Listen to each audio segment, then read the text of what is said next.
Welcome to the Cyber Sangha podcast. Cyber Sangha is a program of free live broadcasts, launched in 2009 by renowned teacher and author Tenzin Wangyal Rinpoche. Join us as we draw on ancient Tibetan wisdom to discover how to connect with our best self and live to our highest potential. The following conversation, Fierce Love, Honoring and Transforming Anger, happened on July 12, 2023, as a science and spirituality dialogue with renowned teacher, scholar, and author Robert Thurman, distinguished researcher and author Barbara Fredrickson, Tibetan meditation master Geshe Tenzin Wangyal, and host Alejandro Chaoul. This was part of a year-long series on embracing life with wisdom and compassion. This content is for informational purposes only. Listeners should consult medical professionals for any physical or mental health concerns.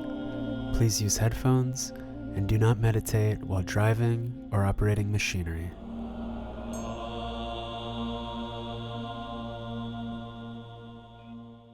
Welcome, everyone, to our dialogue of spirituality and science. My name is Alejandro Chaoul, and I'll be your host. And I'm delighted to have Tenzin Wangyal Rinpoche and our guest, Dr. Barbara Fredrickson. And we'll be talking about fierce love, honoring and transforming anger. So in the last few, we've been talking about what we call in the Buddhist tradition, these afflictive emotions and how we can transform them. Or how is that transformation? Is it kind of butting heads? Is it embracing? Is there other ways to use these as a way of helping us in this case, connecting to love? And so Barbara Fredrickson is the Kennan Distinguished Professor in the Department of Psychology and Neuroscience at the University of North Carolina in Chapel Hill. And she's both an award-winning teacher and one of the most highly cited scientists worldwide. She has a few books, Positivity, the one that I feel it's good for here, Love 2.0, which is what a great name, how our supreme emotions affect everything we feel, think, do, and become. She was also recognized as a fellow of the American Association for Advancement of Science. And they say for the seminal research demonstrating the adaptive value of positive emotions, extraordinary dissemination of this knowledge to general audiences, and exceptional service establishing positive psychology within effective science. She's also honored with the Tang Prize for Achievement in Psychology and her exceptional career contributions to the well-being of humanity. So, Barbara, welcome. It's good to be here. Thank you. I think everyone in this group knows Geshe Tenzin Wangyal Rinpoche, but I always like to introduce him a little bit, or he doesn't want me to, but I'll do just a few words. He's been the creator of this Cyber Sangha space, and before even COVID. So this is wonderful that we have this space where many things happen. These dialogues, Rinpoche's teachings. We do have a 24-hour full moon practice that goes from country to country, and it's really an exceptional place, and everything that we do here is free and open to everyone. He's also an acclaimed author and respected teacher worldwide. He did his Geshe degree in Mendri Monastery in India, and actually recently hosted in Serenity Ridge, the main center for the Ninja Institute, which he founded. He hosted the 34th Mendri Treating. The holder of the throne of Mendri was a beautiful summer retreat. He's been doing these summer retreats for over 20 years, really training students from all over the world. And he also teaches in 35 centers all over the world. So after here, he'll be going to Europe and then coming back to the States and so forth. And he really is someone that, in my opinion, I've been his student for 30 years. He knows our mind in a way that he can help us and transform, this aspect of transforming life through meditation, as we say in the Three Doors, another program that he founded. So I'm going to leave it there. I can say much more, but I think that's good for now. And hopefully joining us will be Bob Thurman, who's the Jed Tsongkhapa Professor Emeritus of Tibetan Buddhist Studies at Columbia University. He's also the president and co-founder of Tibet House US. I was very honored to present my last book at Tibet House US. He's an incredible scholar, speaker, and really engaging. And he co-wrote with Sharon Salzberg, who we had in a previous program. They co-wrote Love Your Enemies.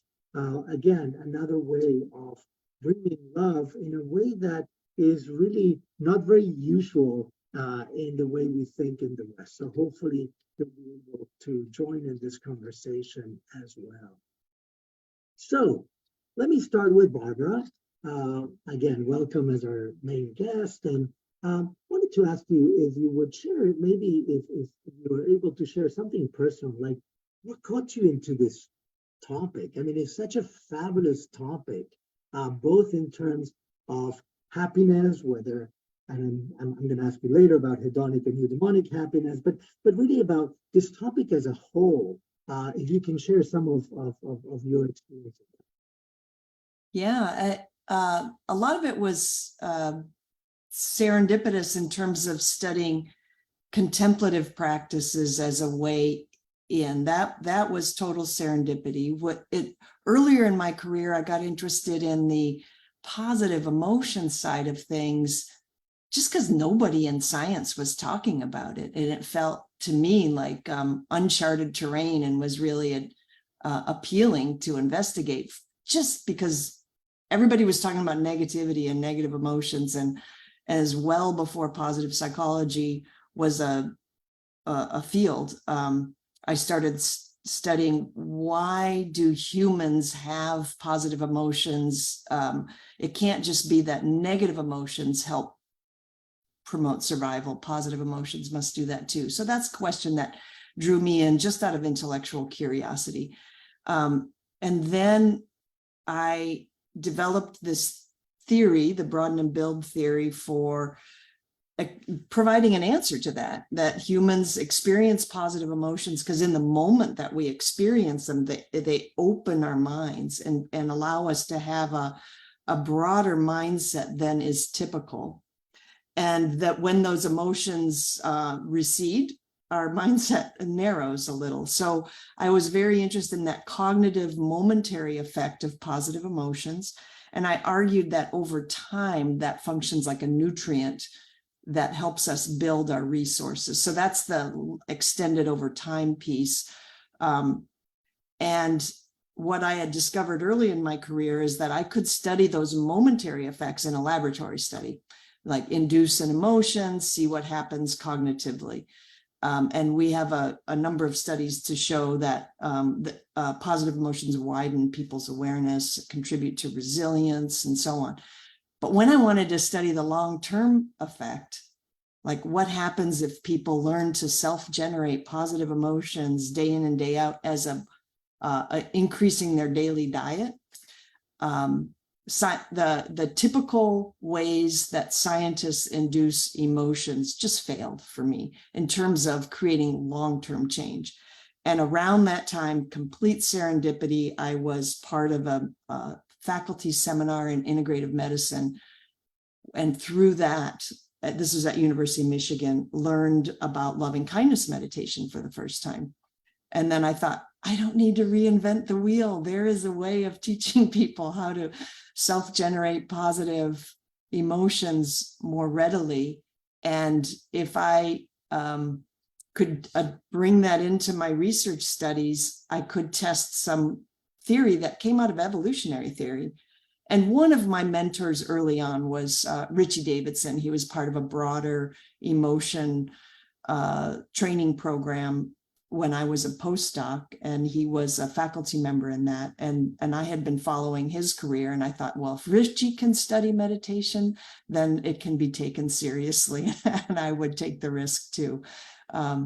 So I really came at it more from a science angle and learned Buddhism through beginning to use it in my studies, and then going very inspired by Mind and Life. I went to some of the Mind and Life early retreats, met Sharon Salzberg there, who is would be my 1 degree of separation from Bob Thurman, because she and I have co-authored a number of scientific papers together. She helps me make, as a non-Buddhist scholar, she makes sure that what I'm teaching in our studies fits the traditions well, because in the early going, I probably changed too much just out of convenience.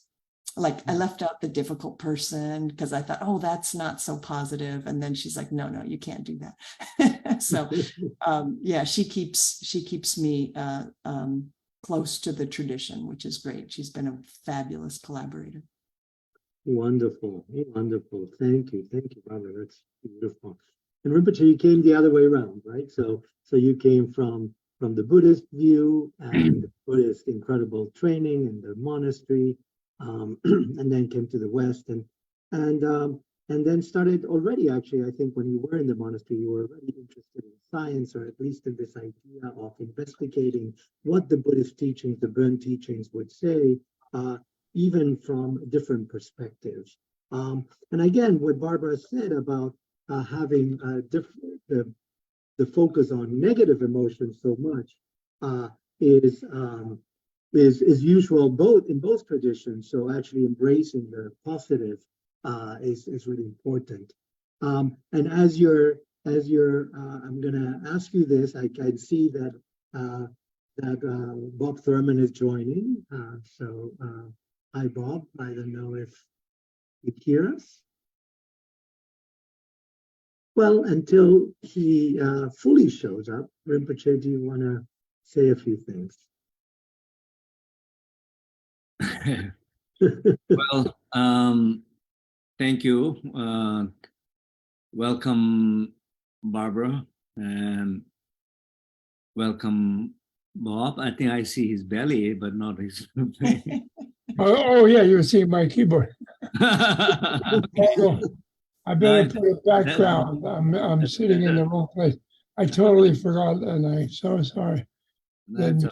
We welcome you. We were saying that maybe you show up a few minutes late, and here you are. So welcome. And this is Barbara. Maybe what about you introduce Bob, and maybe he'll go ahead, and I'm always here. So as I mentioned earlier, Bob, or Robert Thurman, is the Tsongkhapa Professor Emeritus. And don't bother, just late, Mr. Late.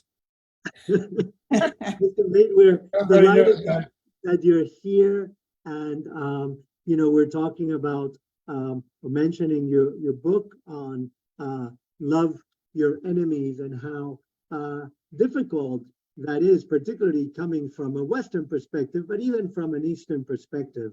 And Barbara was sharing with us how she came into really focusing on positive emotions rather than always focusing on the negative emotions. Yes.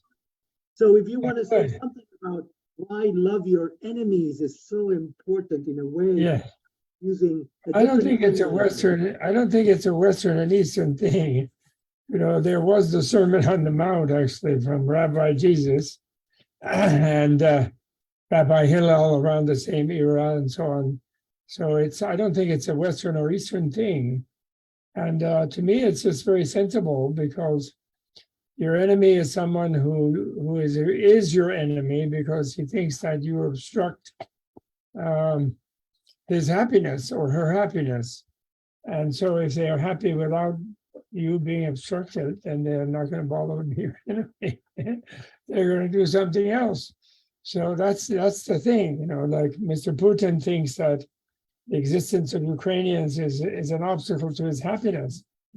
And if he was happy with his own like $1 billion and his Kremlin sort of pseudo czar occupation and whatever happened to his wife and daughters, he wouldn't bother to attack Ukraine, you know. So loving, if you define love as a wish for the happiness of the beloved, then I wish they were all happy without attacking me. It's very, very logical, actually. It isn't really some sort of martyrdom like routine. Basically, if you start from there, I'm just saying, I'm sorry, you're dealing with a real thing where someone is actively attacking you, of course, it's more difficult already. Yeah.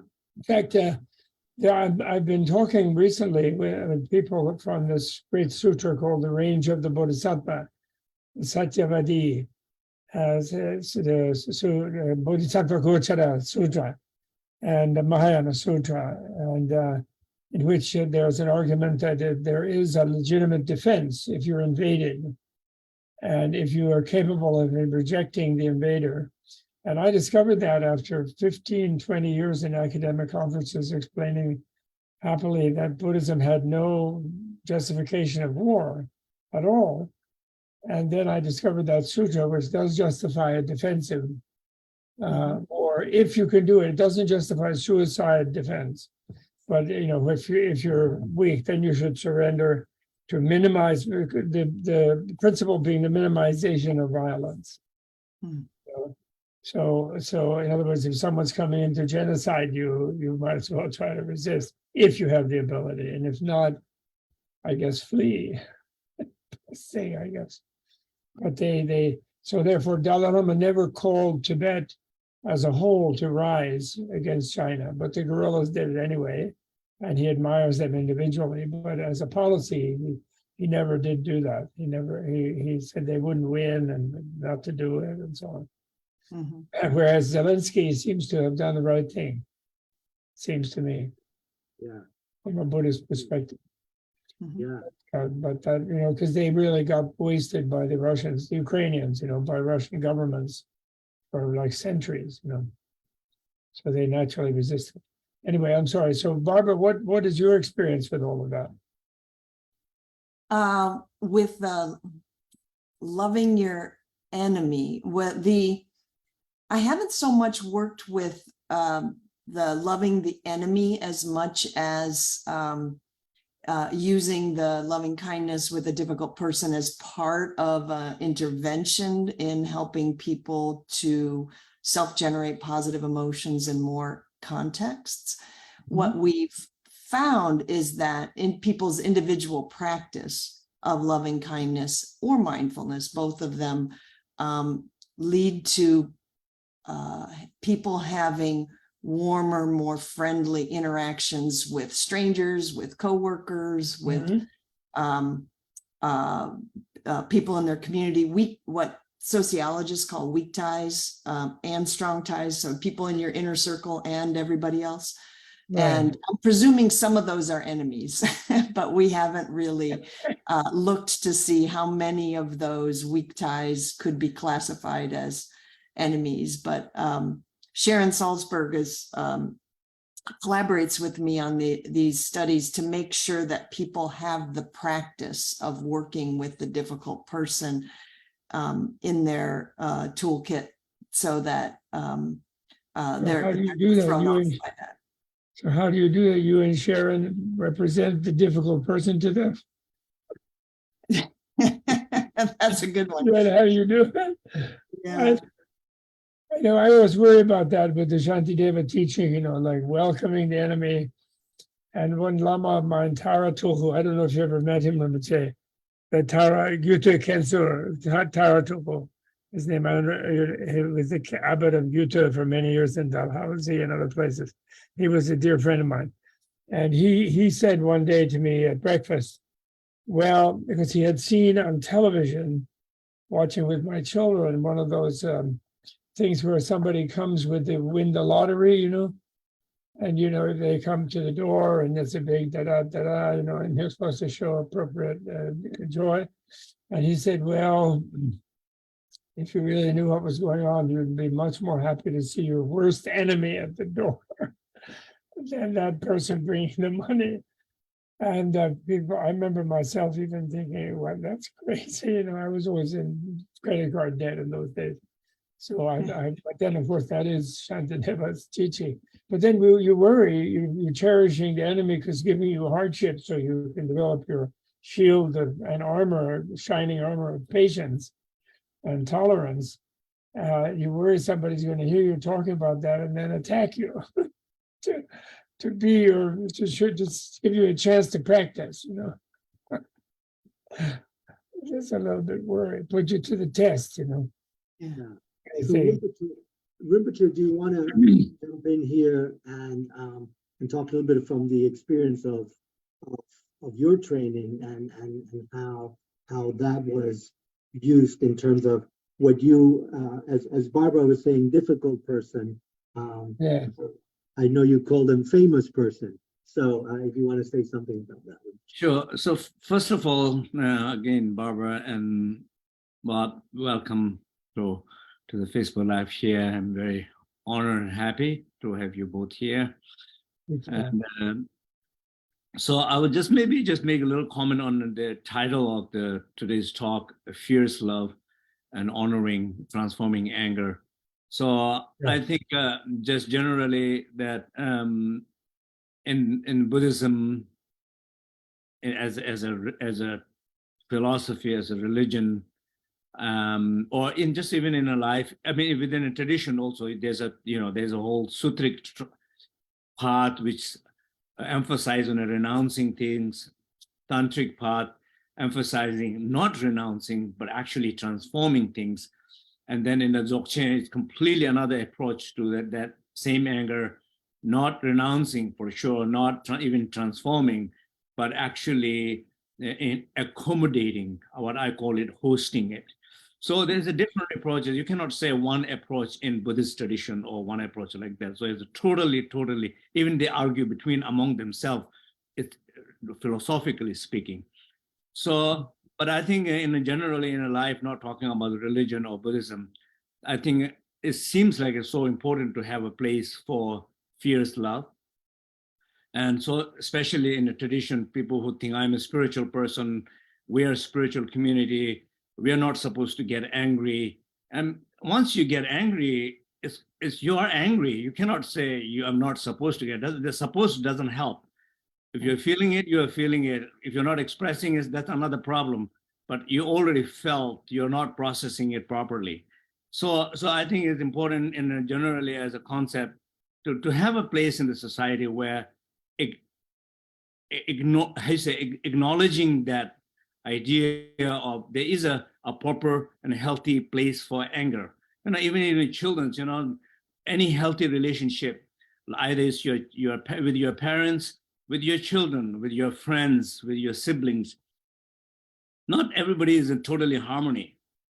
But when you are not totally in harmony, when you feel something, there got to be a ways to express it. So unless you can express, you can say, oh, in our religion, in our belief, in our morality, you're not supposed to say about your anger, talk about your anger, then, you're already suppressing it. You're not honest, being honest already. And so it doesn't help, not trying to expressing anger doesn't help much, right? So I think this place of, I really think that you cannot, in the children's relationship as a parenting, if children cannot express their anger, they cannot fully express their love too, because there's the same emotion, a different aspect of same emotion. Emotion works same way. If you cannot express fully your anger, how you can love fully? So in any relationship, there got to be a place where they're respecting that place of allowing them to express it fully. And of course, there's always skillful means to do that, but just kind of having that space seems like so critical. First place. Second part is, I think, as far as honoring and transforming anger is concerned, honoring in the Dzogchen tradition, it says when you say any destructive, any negative emotion is wrong, then you are wrong, because these emotions are not wrong. They are not mistaken. They are part of us. They're part of our growth. They're part of our health. They're part of process of our well-being. But if there need to be honor and respect and host and bring your awareness to it, bring your closeness to it, and process it properly so that you can create a real space, cessation of that anger. That anger actually, in processing, it dissolves by itself. That space is a critical space for any new emotion to merge, new love to merge, new awareness to merge. So I think that's the key. I just wanted to say that. Right. Okay. I'm surprised, Rinpoche, that you say that, because it does seem to me that there's a base. I mean, how do you define anger, in other words? If you define anger as just a sense of displeasure and a kind of heat about some situation that's happening, right? Shantideva's famous thing, seeing something happening that you don't think should be happening, and seeing something that you think should be happening being blocked from happening, right? One of those two things. So if anger is just a kind of energetic response to those two things, then I completely agree with you.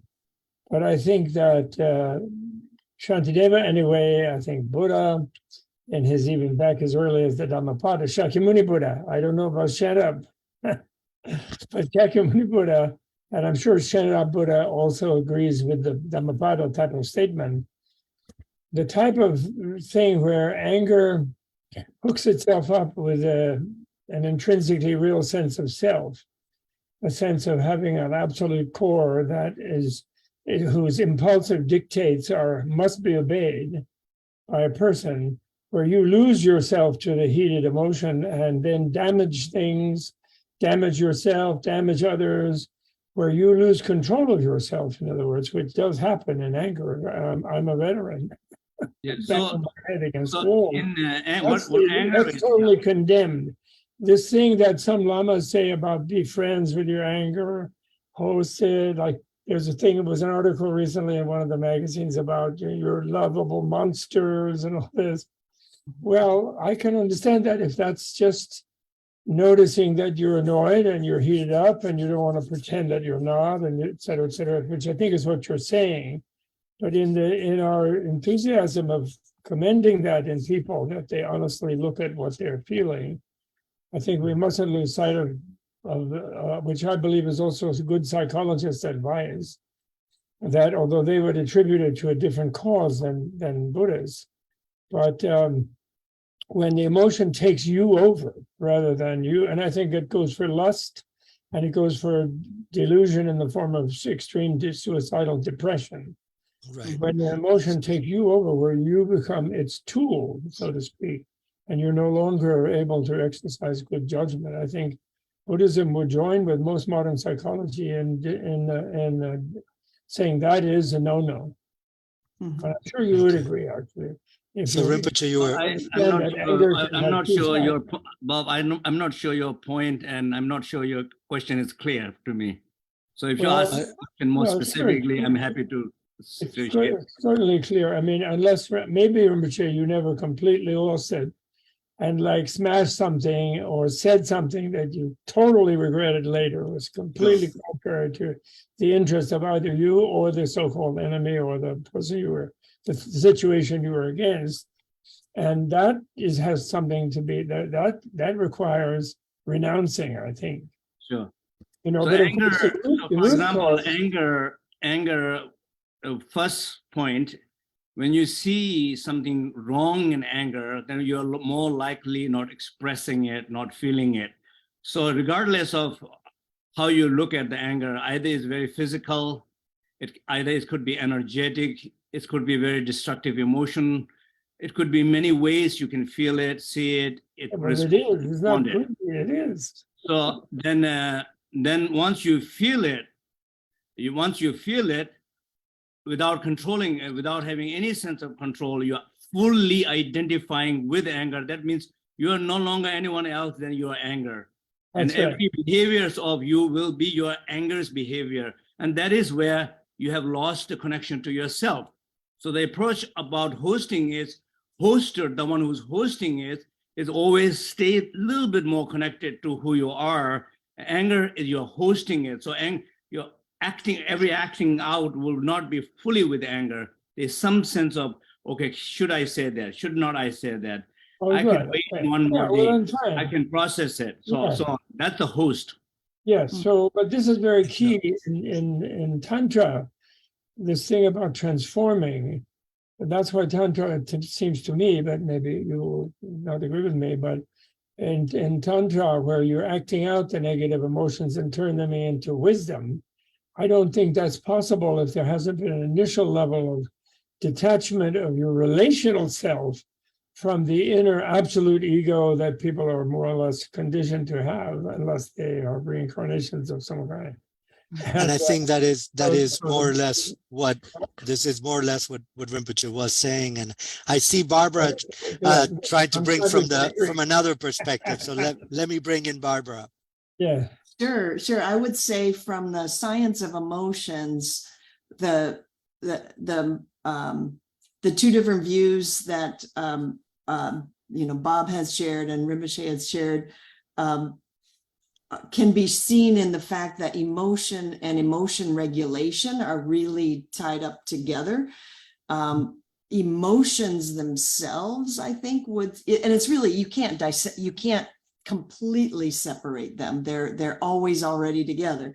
But an emotion is very short-lived, seconds, minutes. This is kind of a Paul Ekman view.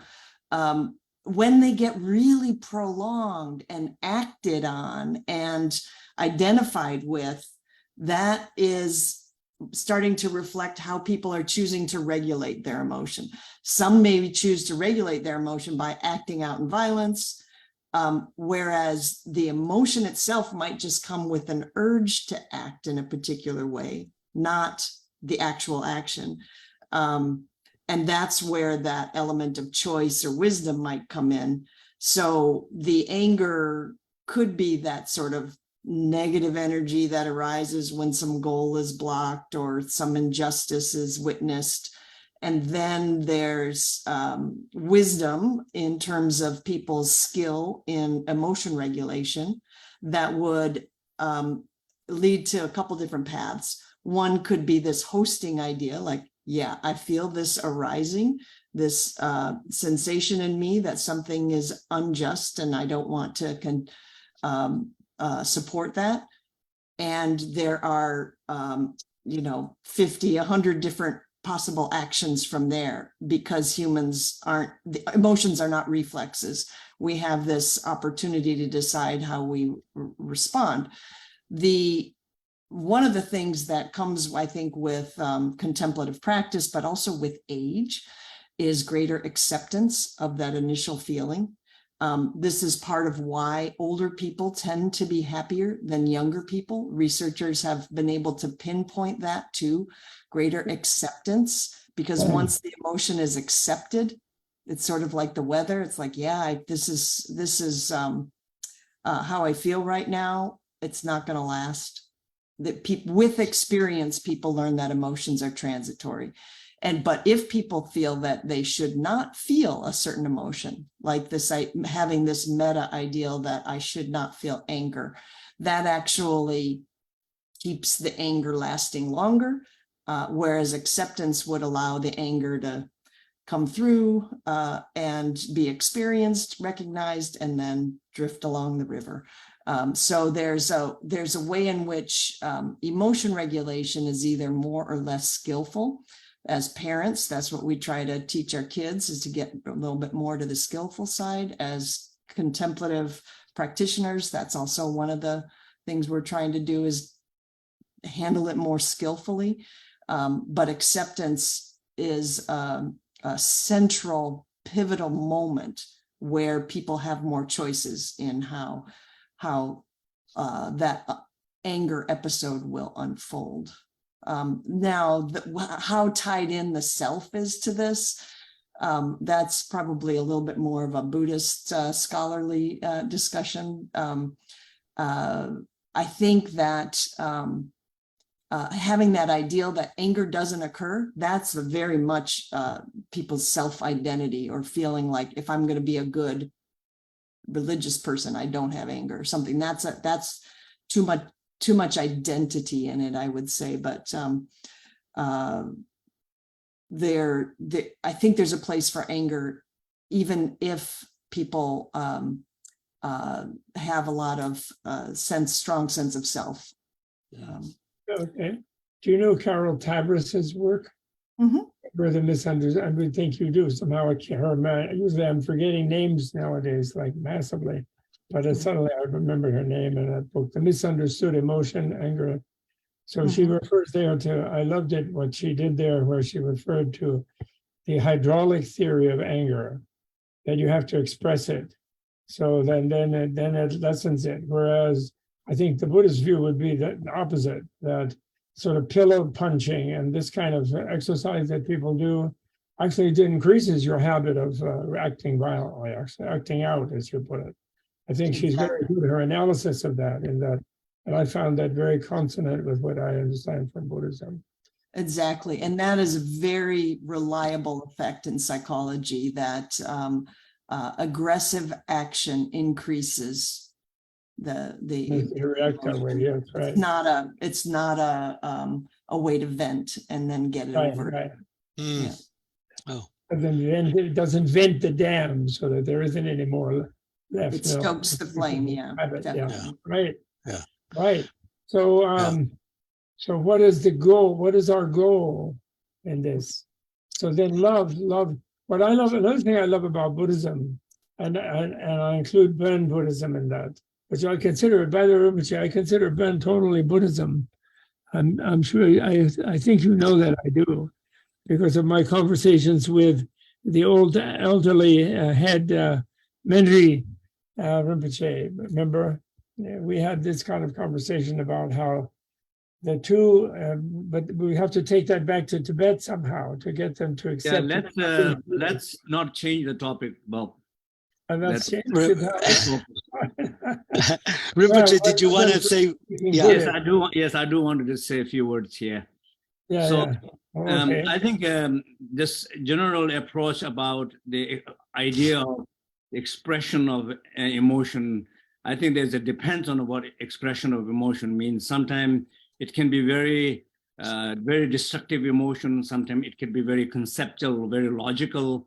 Sometimes it can be very energetic. For example, there are practices called Rushin practices that people go up in the jungles and they isolate themselves.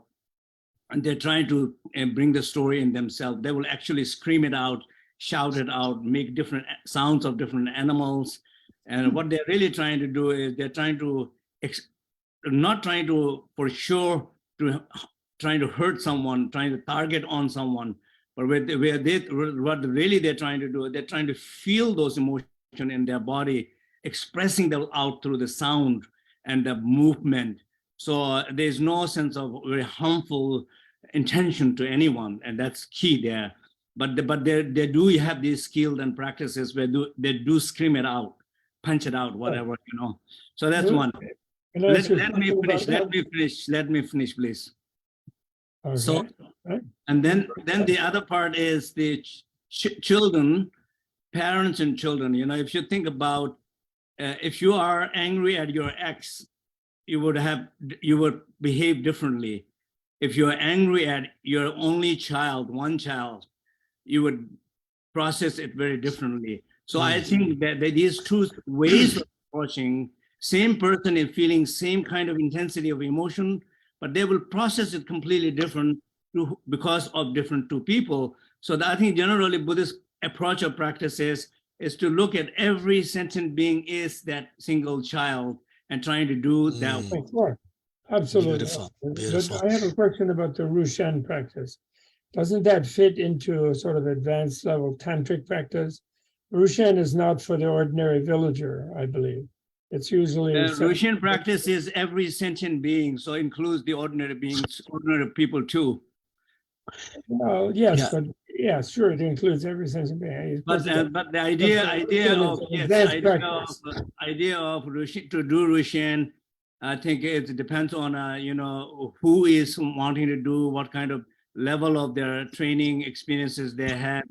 But yes, absolutely, some preparation and readiness. So the reason I asked the question. Let me go back to one thing, but Okay, go ahead. Oh, sorry. Okay, so please, I just wanted to go back to something that Barbara said that might be interesting here when Rinpoche was saying about kind of, our reaction, in this case, anger, is very different to our ex than to our child.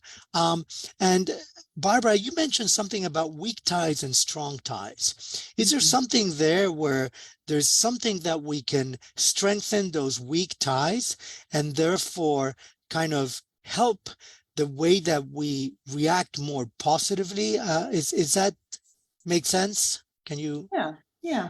I mean, one of the things that we are focusing on in our research currently is helping people to prioritize cultivating positive connections with weak ties. We think that there's psychological benefit to that, independent of how the quality of people's close tie relationships, in that think people learn things about their ideas about humanity in general. They learn about their own intellectual humility when they interact with people who hold different beliefs than them. And in your inner circle, you're more likely to share beliefs with others. And when outside of your inner circle, when you're interacting with these, so-called weak ties, strangers, acquaintances, more distant coworkers with whom you might have opposing views, there's different things to be learned. And when people approach those with a sense of openness and prioritizing, I want to create a high quality experience with somebody, even if I'm never going to see them again. That's something people used to do in community all the time. But in contemporary life, people walk around with their earbuds in and look down at their screen and don't interface with strangers as much. And our younger adults are really suffering for that. They don't have the skills to, not everybody, obviously, but there's a lot of variability. Some recent surveys say 80% of young adults in the United States are lonely, and that leads to distress and depression. And these are people who are even on a college campus surrounded by other people. So there's tons of people around them and they're not making use of those. They're feeling lonely because they don't have the inner circle that they want to have, when part of that loneliness could be addressed by helping people connect more with community members, people whom they may not form close ties with, but help people feel like they're part of a community, part of a social fabric. So that's the kind of thing we're working on now. I do think that strangers and weak ties give us great experience with learning how to love. I mean, this is why the unfamiliar person or the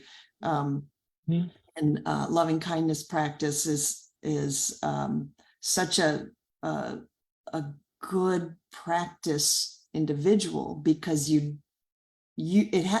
warmth in it is most likely to come from you, as opposed to waiting for the other person to do something that's of benefit to you. So it's there's a lot to be learned there. And I think for people who don't have a contemplative practice and just are, following contemporary culture to have connections with people who aren't physically present through their little device, we lose that ability to train ourselves in that way. Thank you. Yeah, and Bob, let me come to you, because I was thinking, when we think love your enemies, I think it is also a process, right? It's not that easy. And so maybe what Barbara is saying, as strangers, and even in Buddhism, we do start with, well, why don't you start with kind of honoring and cultivating the love that you have for your child, that you have for your spouse, people that are close, and then you go to neutral, and then you go to enemies, right? Enemies is kind of the hardest one, right? How do you find, Bob, that this is the process, or how do you think that would, how can we get there?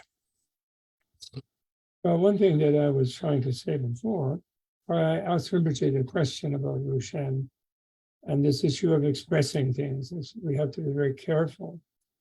And I think a lot of the problems that we see in Tibetan Buddhist communities, for example, where everybody wants to do Tantra, and because Americans think they should all do the most advanced thing right away, because they're Americans. And if it's the best thing to do, they should do that. But it makes me think of Freud a little bit, and the issue of the unconscious. The way I understand Tantra, it is the advanced level where people do want to go into the energy. They want to meet Eros and Thanatos. And actually, I'm looking for the third deity, Greek deity. Maybe you know that, Barbara. There's Eros and Thanatos, right? Aggression and lust. And then there's ignorance, of the three poisons in Buddhism. So ignorance, delusion, confusion, depression, which I think is its main emotion there, is depression, self-destructiveness. And that epidemic we see on the young people in America, that you are helping so nicely and beautifully, I think, with what you and Sharon are doing. There's an epidemic, actually, the depressive, the amount of depression, of suicide that's going on worldwide, actually. Maybe a lot to do with this internet and being on the phone all the time and not relating to human others. I really agree with it. But the reason I ask that is that I think in these communities, people hear, oh, I don't have to control my anger, or I don't have to control my desires, because desire is the path and anger is the path. And so then these communities get into serious trouble, actually, as we've been seeing. And it's like catapulting someone into facing the unconscious when they're not yet managing the conscious well. So I think, and Buddhism would agree with that. In the Theravada, you don't have people going out and acting, monks don't go out in Theravada and act like animals and shout and bring out their sort of, like wild lions roaring. They don't do that. And they, in fact, do try to develop an angel, a renunciation of normal reactions. But it isn't a thing of being unaware of them in the mind, because in the mindfulness, you're fully aware that things are going on, but the expression is restrained. And then until someone has achieved that ability to then just freely, make friends, I know this whole thing.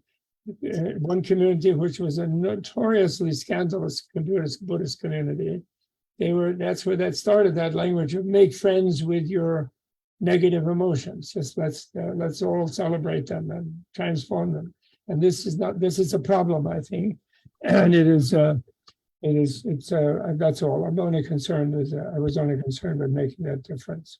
Sure, thank you. Thank you, Bob. About the self, however, I don't think it's just an academic scholarly thing that is irrelevant in this situation, because the sense of self-centeredness based around a self, that is the unitary, self-established, real self, or as my old Mongolian teacher used to say, not just real, because ourselves are real, but really real. Myself is a really realist thing here. Therefore, I really have to follow its impulses. This is sort of normal human structure, and it's what makes societies fragment. It makes family, creates like horrible situations in families, etc., much less with enemies, Thank you, Bob. So therefore, I think Buddhism agrees with that. And Buddhist psychology as a scientific thing, which it has its own sciences, we have to realize, is not just they didn't have to stumble on this and that by contemplating. They have an analytic science about the nature of the mind coming from ancient India. And or Iran, Yeah, And, let me we have to move, Bob, because I know end we up have there. the time. So, but yeah, as Well, you said, I do like to finish what I'm saying. oh, too. sorry, go I ahead. actually do. You know, you always say if you have to stop and talk, and No, go ahead, try to relax. So that's, I think that's just a very important point in dealing with this, the meeting of two psychologies. And what I wanted to conclude in saying was, I had a student from Columbia Teachers College a few years ago, and she taught me that the difference really between the two psychologies is the Buddhist one. You must get into your unconscious. And here I like Rinpoche's teaching very much, in the sense of he's just operating from the three vehicles, a system, what we would call a three vehicle system. He had the advanced, and the Tibetan genius was intermingling the advanced and the foundational, the Theravada, Mahayana, and Vajrayana, and so that the way of talking about expressing and things, it has a validity, but it's just we have to be a little cautious. That's all I'm saying about not letting people feel, oh yeah, if I do the Buddhist thing, I can jump straight into like fury, because the Buddhists have to do. The Buddhist thing is based on a multi-life reality, and the multi-life reality means it's dangerous to die with your unconscious unexamined, unexplored. And those kind of things are the exploring of these deeper energies, the unconscious. So there are ways of skillfully doing that, even with someone who's not an official yogi or something.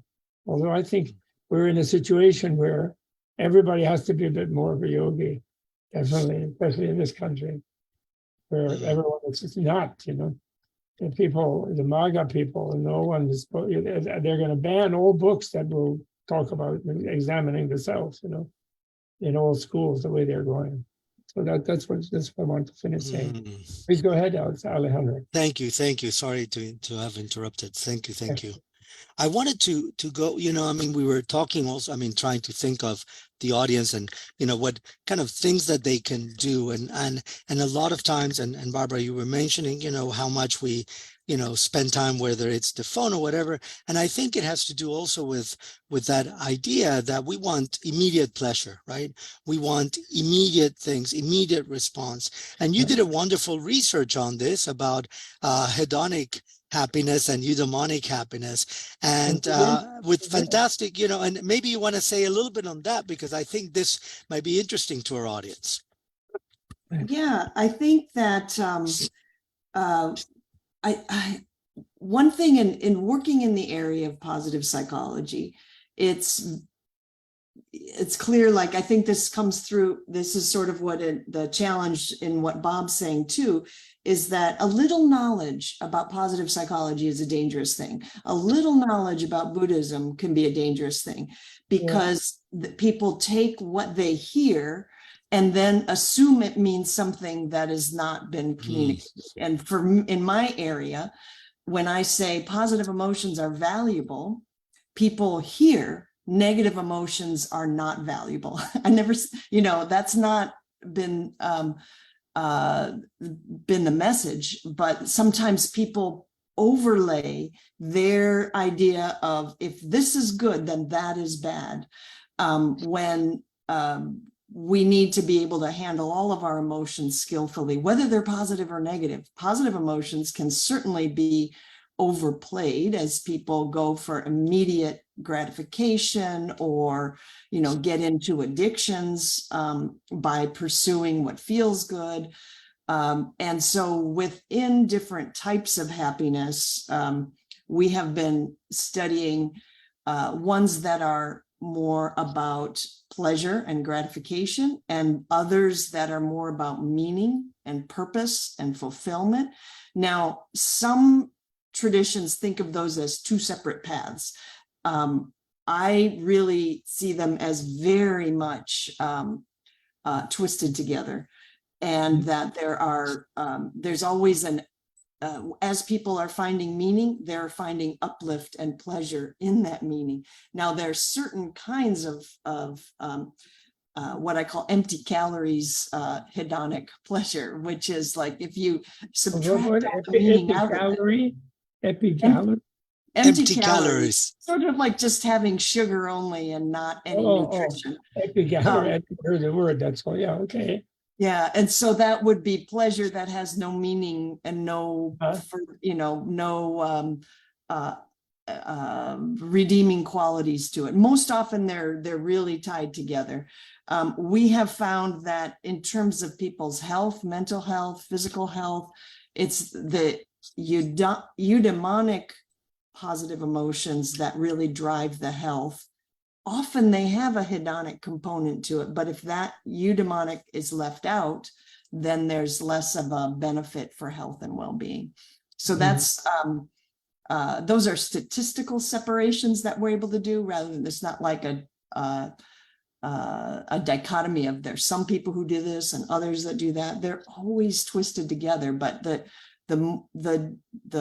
more wholesome version is in terms of the form of positivity that most promotes health would be the eudaimonic, and also negative emotions are part of human experience and need to be accepted as well. That is part of the formula of wise living that comes out of it. I love the consilience with Buddhist psychology there, but it comes straight out of the empirical work too. Oh, good, oh, good. I just was stray thought, the critical race theory. I just hope Moms for Liberty don't hear about eudaimonic theory, demonic theory. They're going to think about demonic theory. There's Moms for Liberty just been having a meeting in Philadelphia, about critical race theory. From some technical thing, they transferred that into kindergarten. Oh, right. So we don't want eudaimonic theory to be bandied in that way. Be very careful. Anyway, that's really great. That's wonderful. I love that research. And when you do, you're doing research like where you interview people, or you do like scene setting sort of things, or like stage different actions and interactions among people and things like that. Is that what some of the research consists of? I'm sorry, I'm ignorant about it.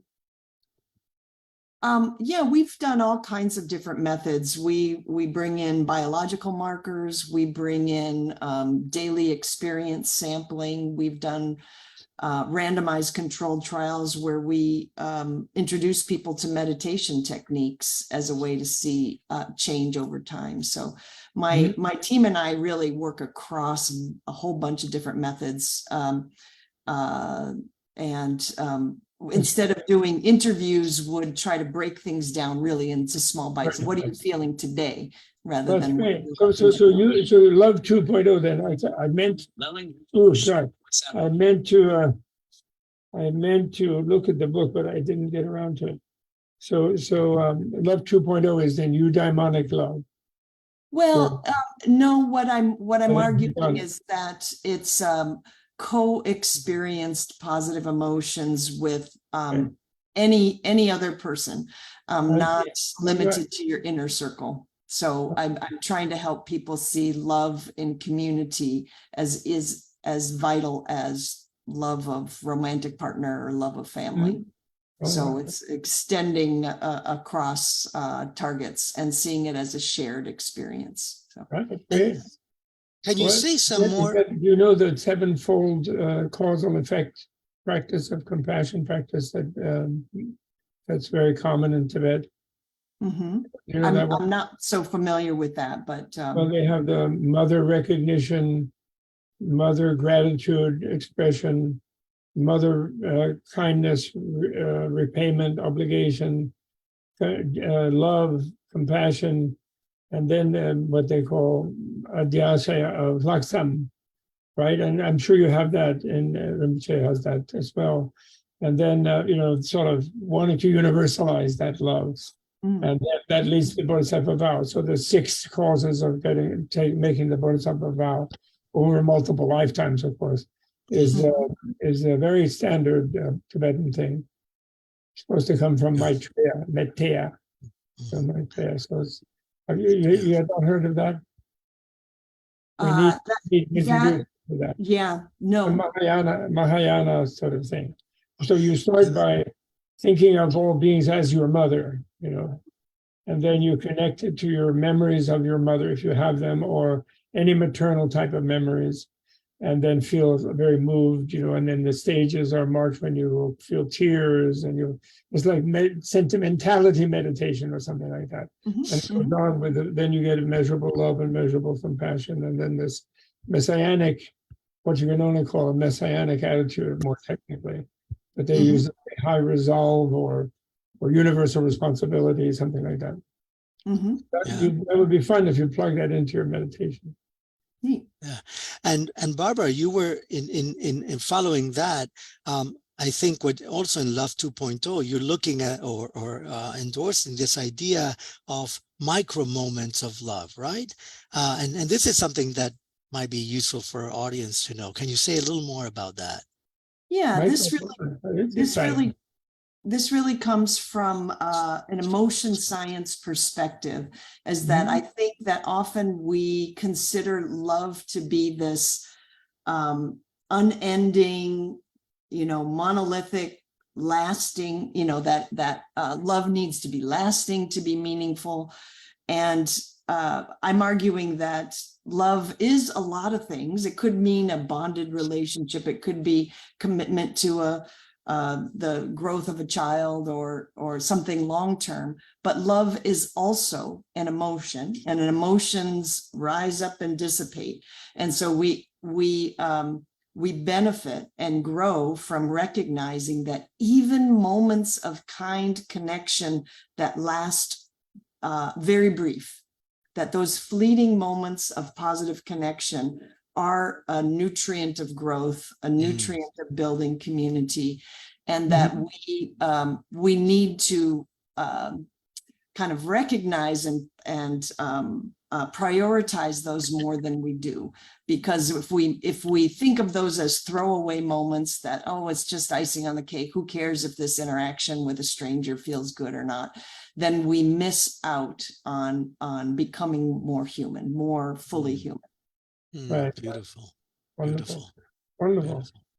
But where do you do this, by the way? Your team, where is your team? I'm sorry, I missed that. We're at University of North Carolina. In Chapel Hill? Chapel Hill. Oh, I grew up on Laurel Laurel Hill Road, I think it was called.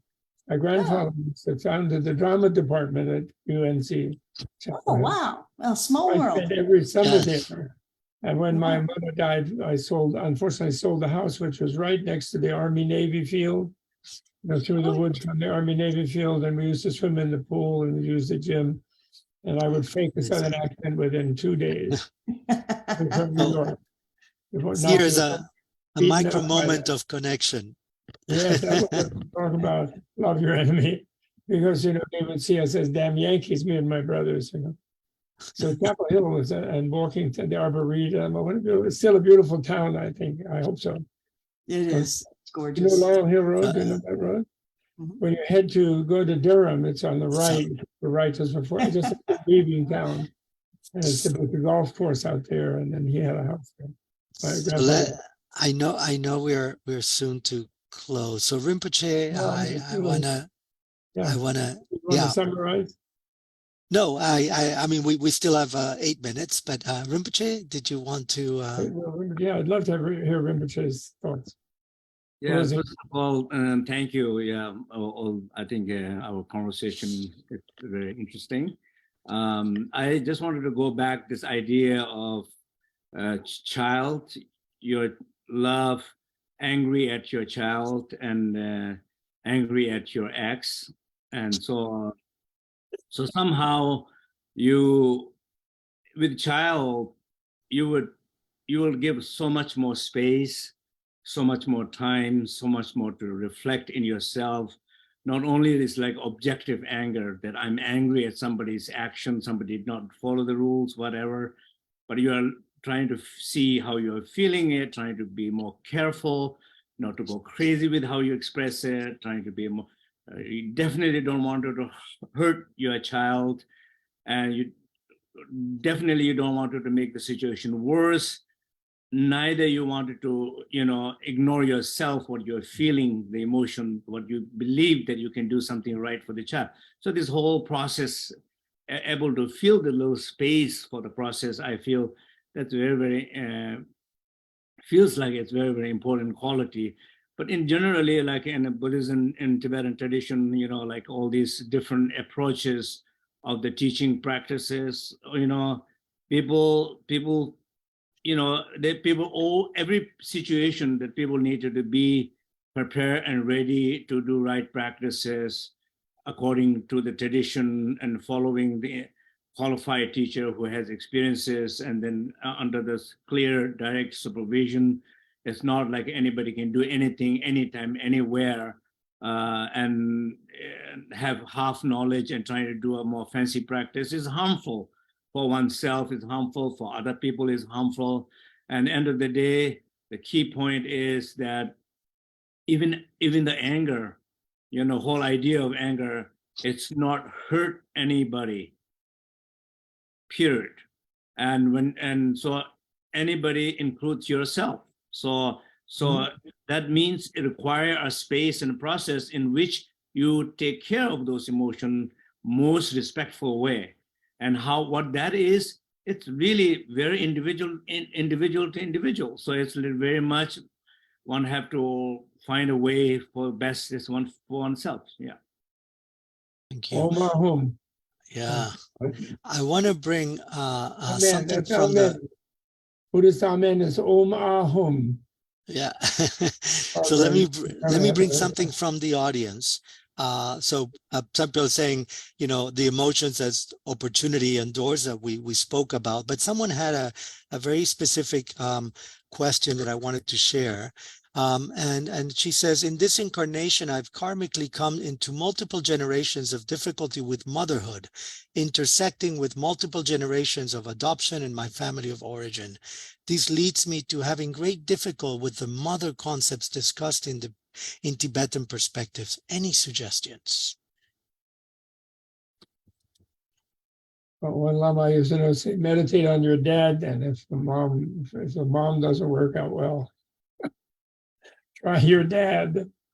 Well, I think question is it like when we give example of that everybody has been your mom, that's why something? Yeah. Correct. So maybe, I remember one occasion that my teacher, Yongzin Rinpoche, teaching in a group, and he was saying exactly what we are used to here in Tibetan tradition is that mother is very important, so that the whole logical reason to have compassion to all the sentient being is because all the sentient being has been your mom. So this is, of course, it's not a real, this is the logic that we hear it, we felt it's good enough for myself to know, okay, that's true, I love my mom, and therefore if everybody has been my mom, I can love. So that logic doesn't work. Then immediately I saw a response saying, I hate my mom. Somebody said, I hate my mom. So many people who have very negative relationship to their parent or mother, and none of these examples will work. But then maybe it's a better example will be your child. Maybe it's better example will be yourself. Maybe would you, how if you did, whatever emotion, anger you feel, how you were trying to process the best way you will not hurt yourself. Everybody will try to do something to not hurt themselves or their loved ones in the moment of whatever emotion they're feeling, right? So I think these examples are just kind of, I guess, no longer valid. Right. It depends on the context. When Kempo was here in Houston, he saw many people had cats, and he said, "Love everyone like your cat." And just expand that, because it's more unconditional love, right? So yeah. But also, even the idea of love your cat will be, your cat listen to you. So that's not your way to feel your strength of love. Somebody who love someone who will follow you all the time. That's not the best way of strengthening your love. Yeah, when we teach the sevenfold cause and effect to generate the bodhicitta, about the mother. We get a lot of complaints like that question. And so people try different, like you love a baby or something, you know. But I think what just occurred to me today, I think inspired by Barbara, is in future, I think I will answer that question by saying they should read Winnicott and read in Winnicott the 18 different reasons why a mother should hate her child, and then the miracle that they don't. Mm. Mark Epstein is a Winnicott fanatic, you know, my colleague and friend Mark Epstein. And Winnicott, you know, he praises motherhood because he shows all the reasons why a mother should not be liking being pregnant and delivering that baby and then having to take care of it for years. And they do, and they completely give themselves to that, in spite of those 18 reasons. So I think I'll have them read that in the future. Because it's because they're usually battling from adolescence with a mother personality, and so they're very conflicting to a mother. But the Book of the Dead shows that you have an Oedipal event at conception in Buddhism. So that's quite a shock. You know, the female will gravitate to the father and the male to the mother. It's like a pre-Electra and Oedipal thing at conception, according to coming from former life. You know, that's the Buddhist psychology has that dimension. I know you don't think it's scientific, but modern people don't. But it is. Yeah. It has a claim. Thank you. I know we're coming to an end, so I want to thank all of you. I mean, it's been fabulous. So all these different perspectives and discussion. So thank you, Rinpoche. Thank you, Barbara. Thank you, Bob. Thank you for all the team that puts this together, Milos and Poli and Mariela and everyone out there. I just want to mention the next event on Cyber Sangha is on Monday, July 31st, 12 noon, and Rinpoche will be talking about embracing ignorance and cultivating wisdom. So noon New York time, join us then. Thank you, everyone. Thank you, Alejandro. Thank you. Thank you too. Thank you. I appreciate that. And have a great rest of the day.